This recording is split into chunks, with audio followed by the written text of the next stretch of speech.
Bonsoir tout le monde, bon vendredi. En ce jour férié, on vous diffuse quelques-uns des meilleurs reportages des dernières semaines. On vous parle fréquemment de la situation dans les prisons du Québec, des enjeux de sécurité, mais aussi du manque criant de personnel. Et pendant ce temps, le permis de travail de nombreux agents correctionnels issus de l'immigration n'est pas renouvelé. Il y en aurait 38 à l'échelle du Québec. Et 2 d'entre eux, des employés au Centre de détention de Québec, ont accepté de me parler à visage découvert. Messieurs, c'est rare que je parle à des agents correctionnels qui le font à visage découvert. Vous n'êtes pas supposé me parler présentement à visage découvert. Non, effectivement. Vous n'avez pas le droit. Normalement, non. Et on prend ce droit-là parce que c'est la sécurité de nos collègues qui est en jeu, c'est la sécurité aussi des Québécois qui est en jeu. Et aujourd'hui, nous, on est impacté doublement côté sécuritaire et côté immigration, en fait.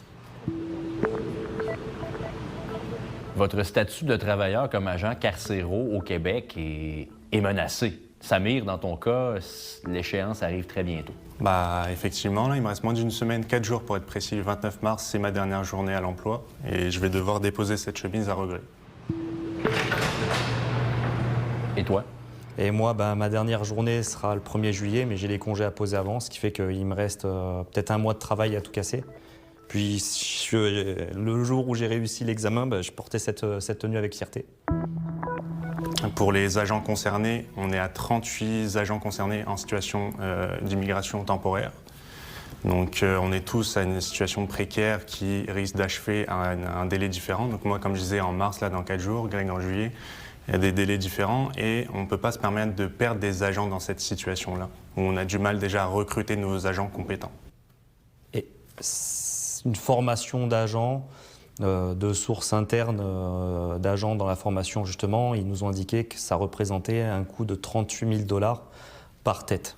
Tu as même reçu une attestation de fin de probation là, qui te félicitait de ça, Grégory. C'est ça. J'étais au service au palais de justice, justement, en train de gérer la présentation des détenus directement au juge. Puis j'ai reçu ce mail comme quoi on me félicitait pour avoir réussi ma période de probation en date du 11 mars. Et je vais avoir une belle carrière jusqu'en juillet prochain. On a demandé ne serait-ce qu'un permis de travail fermé pour pouvoir gagner un peu de temps. Ça n'a pas été accepté comme solution, on va dire. Quel message t'aurais le goût d'envoyer? Il y en a plusieurs de messages qu'on peut envoyer. Tout d'abord, moi j'ai quitté la France pour les problématiques sociales qui sont actuelles. J'ai quitté la France pour les valeurs. Je suis venu au Québec, je l'ai choisi le Québec avec mes enfants parce que on a adoré cette province. J'adorais la province en général, en fait, la mentalité, tout. Et il faudrait que M. Roberge nous dise à nous deux pourquoi nous, on se fait mettre à la porte alors que, comme dit, on a essayé de s'intégrer. Moi, on me demande de repasser des tests de langue. Je pense que je ne devrais pas avoir trop de misère à les repasser, mais ça reste assez risible de par le contexte. Je suis arrivé avant qu'il modifie toutes ces règles-là.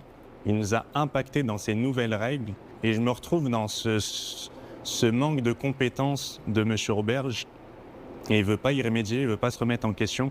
Les gens le demandent, les Québécois le demandent, parce qu'actuellement on parle de notre emploi, mais il y a d'autres emplois qui sont concernés, il y a d'autres familles qui sont concernées et ça impacte énormément de monde.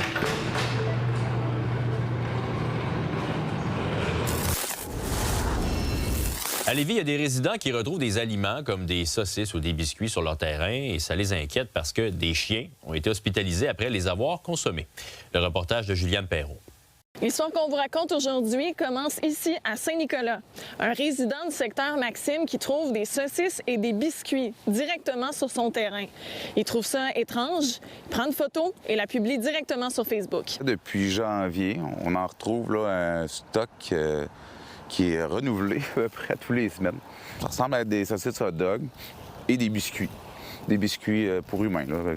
On a quand même réussi à interpeller quelqu'un qui semblait être le disposeur de saucisses. Il caméra d'une mauvaise qualité, malheureusement. On voit son véhicule, il se stationnait, sortait avec une canne. C'est un monsieur de certain âge. Il sortait avec une canne pour aller disposer ces aliments-là. Il revenait puis il repartait faire sa route. Là. Ça n'a pas été un enjeu chez nous là, au niveau de l'empoisonnement, on est content. Il y aurait un problème de saucisse dans le quartier près d'ici. Okay.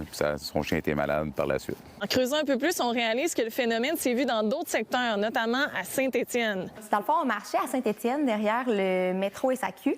Puis, il est vraiment juste parti directement en dessous d'un arbre. Fait qu'on se demandait qu'est-ce qu'il faisait, puis il est vraiment resté là longtemps. Fait qu'on est allé vérifier sur le bord de l'arbre. Puis, on a trouvé, dans le fond, mon chum a trouvé des branches de sapin qui étaient comme empilées avec des morceaux de saucisse par-dessus. Sur le retour, il s'est mis à comme être vraiment plus lent dans sa marche. Il bavait aussi quand même beaucoup. Puis, il faisait beaucoup de bruit, dans le fond, de haltement. Puis, il a été hospitalisé pendant la nuit au complet. Donc, on voulait être sûr parce que certains poisons peuvent prendre 24 à 48 heures pour se développer. Je sais que c'est peut-être un peu indiscret, mais combien ça a coûté, tout ça? Autour de 2000 $. Plusieurs questions restent sans réponse en ce moment. Est-ce que c'est une personne qui agit seule? Est-ce que ce sont des gestes isolés? Est-ce qu'on contamine volontairement des aliments? Pour la police de Lévis, c'est trop tôt pour le savoir. Pour l'instant, à l'heure actuelle, il n'y a aucune plainte qui est rentrée au service de police en lien avec ce qu'on a relaté là, sur les médias sociaux. Éventuellement, si ces événements-là s'avèrent fondés, bien, on parle de cruauté animale, entre autres. Ça pourrait être considéré comme du méfait à un certain niveau. Vous avez appelé la police. Qu'est-ce qu'on vous a dit quand vous avez raconté tout ça? Bon, on m'a dit que c'était pas criminel, donc c'était pas nécessairement enquêtable. Puis, j'ai pas vraiment eu de suivi de la part de la police de Lévis. En terminant, si votre chien consomme des aliments dont vous doutez de la provenance, c'est important d'agir rapidement. À Lévis, Juliane Perrault pour Nouveau Info. Depuis que les chevaux des écuries de la Rive ont été secourus, eux qui ont été prisonniers des glaces pendant de longues heures, il y a 3 semaines, les réseaux sociaux regorgent de commentaires qui accusent les propriétaires de négligence.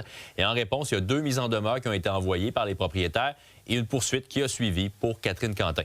Nouveau Info a pu consulter la poursuite et parler à la défendresse. Ça, c'est le document qui a été envoyé à Catherine Quentin par les propriétaires des écuries de la Rive.